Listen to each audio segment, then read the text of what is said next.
Night Against Fascism turned out in protest at a rally by the right-wing group, the English Defence League.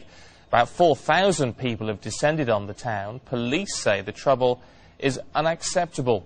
Let's go live to Bolton. Sky's Tom Parminter is there. Are things getting under control now, Tom? Yes, they are. The police are gradually emptying this town of what was between 3,000 and 4,000 protesters, split between these two different camps. Quite a familiar scenario that we saw here, because we've seen it in other towns and cities over the last year.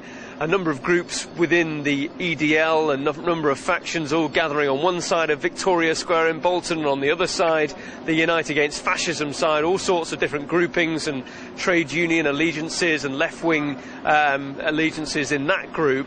And at times it was pretty violent here, as we have seen in other demonstrations in other parts of the country. There was violence, there were arrests. About 55 is the current total, with the Greater Manchester Police telling us that this has been a very challenging day, but they are largely satisfied with the way that the policing operation has gone. An awful lot of police officers here in riot gear with police dogs, police helicopters, to try and make sure that the situation stayed under control. And yes, it did flare up in different parts and there were violent clashes, but largely the police have stayed on top of what happened here and will be just looking further forward in the future to the next demonstrations, because the EDL say that they will continue to carry out these demonstrations, and enormous policing costs that are involved in all this. And of course, the disruption. This was anything but a normal Saturday for the people in Bolton, as their town was taken over by police officers and demonstrators on both sides. OK, thanks, Tom.